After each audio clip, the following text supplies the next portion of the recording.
Good morning, everybody. Welcome back. Today we have a new article for you. It's going to be on the previous Paris Agreement that went down earlier this week. Title of the article is "Are All Nations Willing to Step Up for the Paris Agreement?"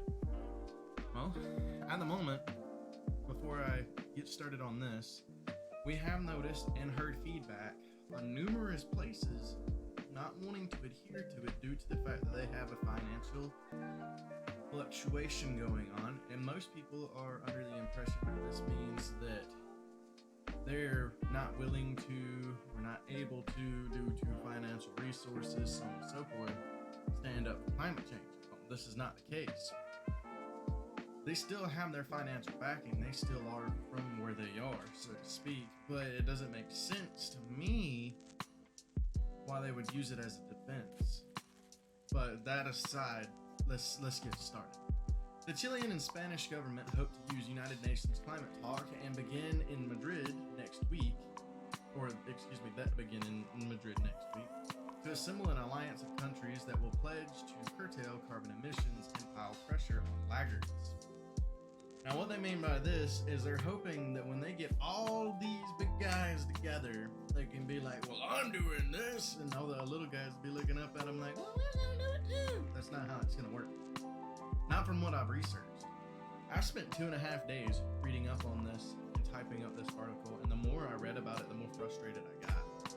And the only reason I say that is they went into this wholeheartedly like, hey, we're doing this, you should do this too.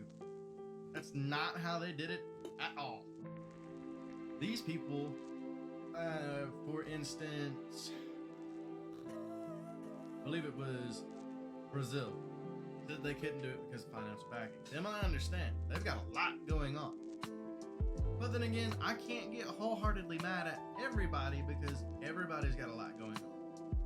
Countries must increase their 2030 climate plans more than 5-fold to limit international temperature rise to tougher 1.5 Celsius goal of the Paris Agreement. According to a report by the United Nations environmentalists, they've delayed action leading to steeper cuts in the decade due to 2030 emissions mostly having to be cut by 17.6%.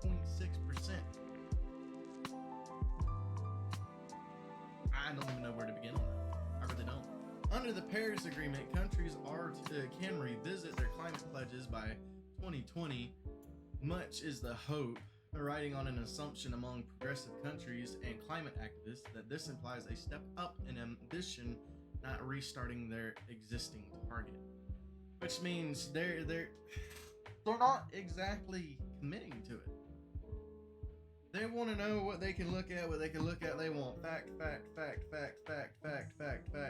before they even turn around and do what they're supposed to. That is ridiculous. If you go to a phone or a computer, you can look up anything you ever wanted to or could have about climate change. And this is why I got as mad as I did, is due to the fact that they don't have enough proof for them to put financial backing into this. What? The Chilean and Spanish governments hope to use UN climate talks, which have already taken place, not only to put pressure on laggards, but to achieve a total conglomeration acceptance. And what I mean by that is they're trying to make people like China, the Czech Republic, Poland, Hungary, Japan, places like this, they're hoping to add them to the people that they could be like, yeah, we're doing it. But unfortunately, like China, India, Australia, Brazil, like the entire list of people is sitting here like, where y'all getting all this money from? Don't worry about the money. Gosh. A UN push for ambition at the Climate Action Summit did not draw solid new commitments from the world's largest emitters, China, and many G20 countries. Some, such as the United States, which has set in motion the process to remove from the Paris Agreement, don't even want to talk about that. That makes me so mad. Australia and Brazil aren't expected to budge, but China, India, and the EU and Japan are viewed with varied degrees of optimism. While China has sent mixed signals about its willingness to enhance ambition, the EU might agree on carbon neutrality by 2050 during the council meeting scheduled for the last 2 days of the talks. Poland, Hungary, and Czech Republic have asked for monetary assurances to come onto the side. See what I'm talking about? They want money. They want compensation for doing the right thing. Japan has to date suggested it wasn't ready to move on ambition.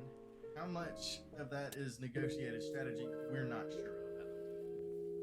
But I'll be completely honest with you, people like Poland, Hungary, the Czech Republic, stuff like that, asking for monetary assistance. Not assistance, assurances. They want to know before they take a drastic step to help save the world, whether or not it's going to help their pocket. I don't even want to get into it. I'll lose my job. Alright guys, that's all the time we have for today. Please remember you can check us out on all forms of social media: Twitter, Instagram, Reddit, LinkedIn, Facebook, Anchor, YouTube, Snapchat, and TikTok. Check us out on there. We're active all day, every day, except for now, Sundays. We're now taking the day of Sunday to refresh ourselves, give ourselves a break, and we'll still remain positive and posting, but it's not going to be as active. So, if you guys are looking forward to the next video, check back again with us every Monday morning all the way until Sunday morning, and we will be right back here every single time. You guys have a wonderful weekend, and I hope that this video was insightful, and hopefully you guys didn't mind my ranting too much. Thank you guys very much, and have a safe and very wonderful weekend. Bye-bye.